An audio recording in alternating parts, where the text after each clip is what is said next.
Jemi rikthyer në studio të nderuar miq, është momenti i intervistës. Jam në studio me deputeten e Partisë Demokratike, zonjën Jorida Tabaku. Përshëndetje, mirë se erdhët. Faleminderit për ftesën dhe urime për emisionin. Faleminderit. Zonjë Tabaku, jemi në kulmin e diskutimit për projektbuxhetin e vitit 2018. Sot Kuvendi e ka diskutuar në parim këtë buxhet. Keni qenë një nga deputetet aktive, më aktive të Partisë Demokratike në lidhje me buxhetin e vitit të ardhshëm, të cilin ju e parashikoni si një buxhet që nuk do të ketë rritje pagash, pensionesh dhe ndihme ekonomike. Ku e bazoni? Projektbuxhetin neve kemi diskutuar prej pothuajse 2 javësh në Komisionet parlamentare dhe kemi pasur mundësi që t'i shohim të dy anët.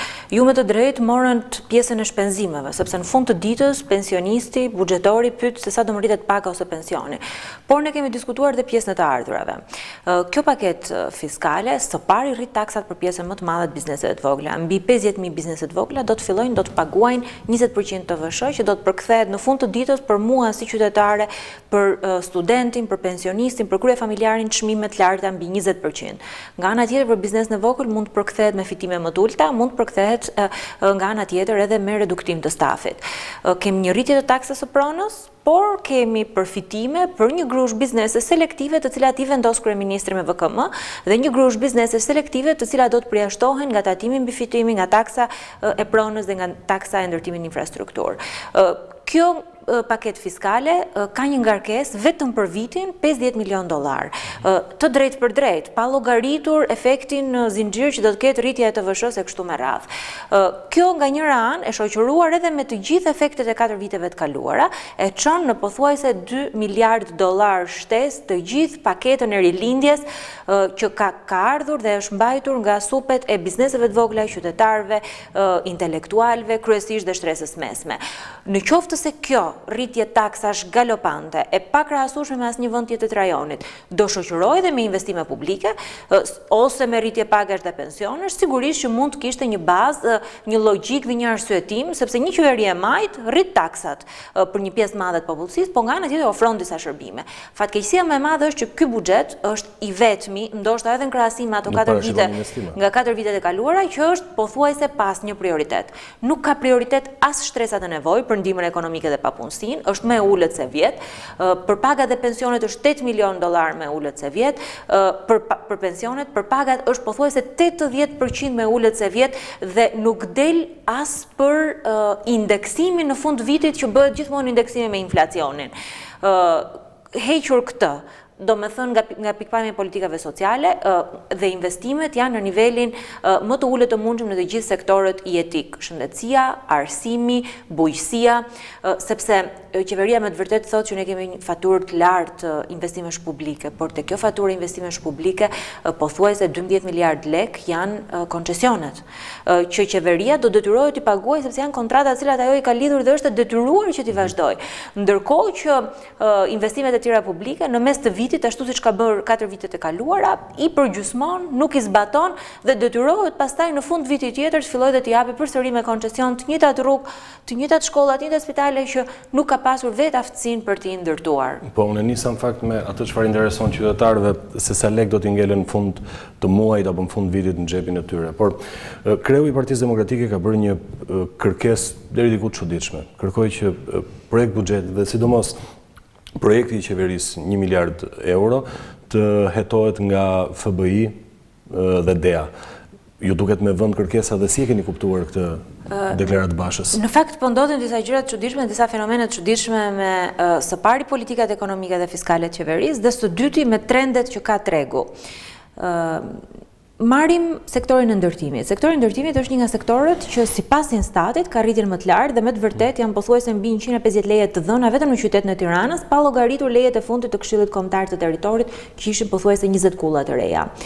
Ndërkohë që do ishte logjike në një vend normal ku përdorej sistemi bankar që gjithë ky ndërtim, ose siç ka ndodhur në vitet tjera në Shqipëri, kur zoti Rama ishte kryetar bashkie që pati një boom, një numër të lartë të lejesh ndërtimi, kjo të shoqërohej me një numër të lartë kredish nga sektori bankar. Po çfarë ka ndodhur? Vetë bankat thonë që bizneset nuk po marrin kredi tek ne për ndërtimin. Bankat thonë që bizneset po përdorin burimet e veta të financimit. Guvernatori thotë, ishte edhe dje në Komisionin e Ekonomisë, që nuk është përdorur sistemi bankar, megjithëse norma e interesit ka rënë, megjithëse shumë faktorë të tjerë lehtësues janë ofruar nga sistemi bankar. Nga vjen kjo para? Kjo është pikpyetja më e madhe që nuk di askush t'i japi përgjigje. Kush janë burimet e financimit që kanë financuar një ndërtim kaq të lartë me përmasa kaq të mëdha që qyteti i Tiranës kishte mbi 15 vite që nuk e njihte.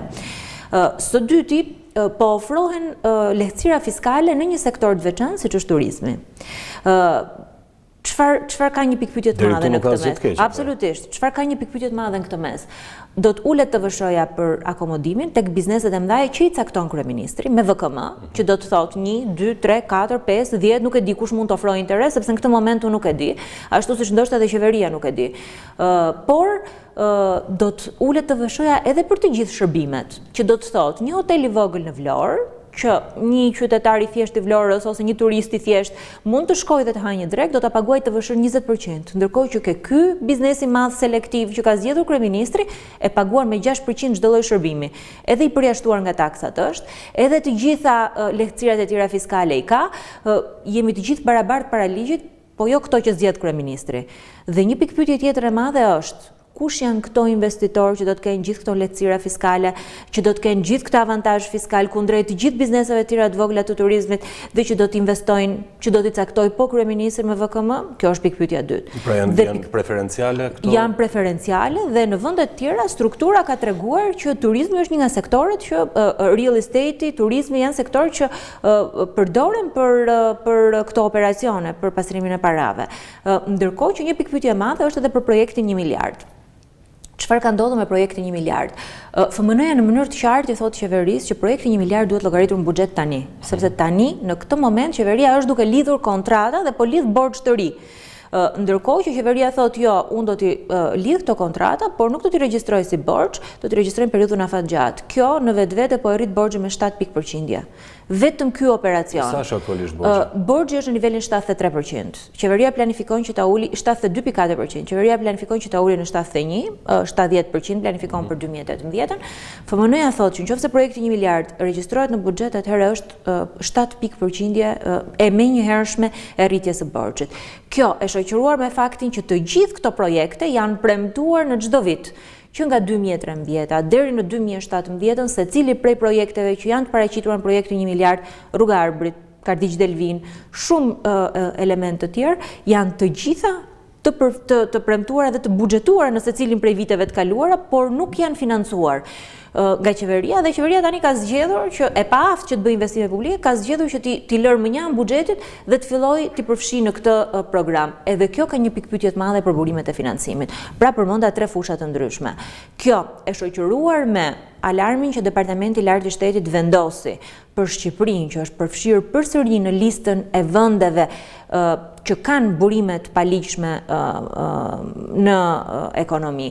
Edhe me studimin e fundit të Institutit Bazelit që thotë që sistemi bankar po përdoret për të pastruar parat, janë shqetësime shumë të mëdha që opozita i ka ngritur, por ka kërkuar mbështetjen edhe të partnerëve ndërkombëtar që nëse këto shqetësime që ne kemi ngritur, sepse e para njëherë kompetencat e FBI-s janë brenda shtetit dhe kur ndërhyet jashtë shtetit ndërhyet për arsye specifike. Në këto 4 vite patjetër si fluska për deklarata politike. Të mos ngelemi në kuadrin e propagandës, a ka pasur në këto 4 vite një deklarat vetëm të Partisë Demokratike që nuk është vërtetuar, se kështu kanë bërë shaka majoranca për 4 vite me radhë, për drogën, për dekriminalizimin, për kanabisin, për avionte, për mushkonjat, për çdo lloj fushet që ne kemi për korrupsionin, për koncesionet, të gjitha fatkeqësisht kanë dalë vërteta.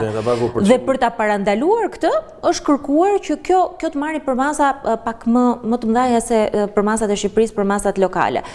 Të ngrem një këmban alarmi, sepse rreziku nuk është vetëm për Shqipërinë, rreziku në këtë vend, në këtë rast është së pari për të ardhmen tonë në integrimin evropian dhe së dyti edhe për vendet e rajonit. Pra e thënë troç, demokratët mendojnë se kultivimi, mbjellja e kanabisit më pas shitja, apo sipas raporteve që kanë dalë Shqipëria tani më po funksionon edhe si një vend tranzit i drograve të forta, apo edhe pastrimi i parave, demokratët mendojnë, deputetët e Partisë Demokratike, se këto para po investohen nga njerëz pranë qeverisë, qoftë në ndërtim, qoftë në turizëm, qoftë në infrastrukturën e vendit. Demokratët ngrenë shqetësimin që kjo mund t'jetë duke ndodhur, sepse këtë e tha CNN-i, për përmasën, se sa është përmasa e ekonomisë informale që mbahet nga sektori i drogës.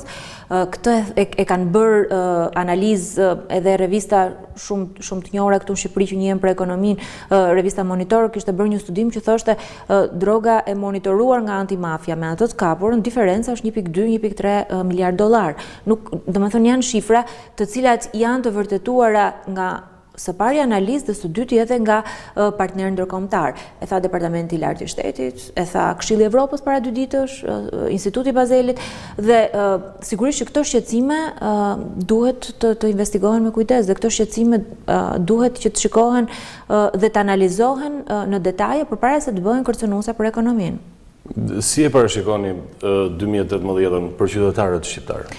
Në fund të ditës, çdo kush, çdo qytetar shikon se sa lek ka në llogarinë e tij bankare, në xhep, është më i pasur, është më i varfër, paguan më shumë për shërbimet apo paguan më pak. Ne kemi pasur një rritje të çmimit të energjisë elektrike që është reflektuar me rënien e të ardhurave. Para 2 ditësh u rrit çmimi i ujit në Tiranë, 44%, që do të reflektohet përsëri në rënje të ardhurave. Kemi një rritje të tarifave të arsimeve që do të reflektohet për të gjithë familjet shqiptare që kanë fëmijët të regjistruar në universitete. Produktet e shportës bazë do kenë të gjithë një rritje të çmimit sepse do vendoset 20% të vëshoja dhe të gjithë dyqanet e vogla që janë të përfshirë në këtë operacion do të reflektojnë një rritje të çmimi. Pra, të gjithë elementët bazik për jetesën do të kenë një rritje të çmimi.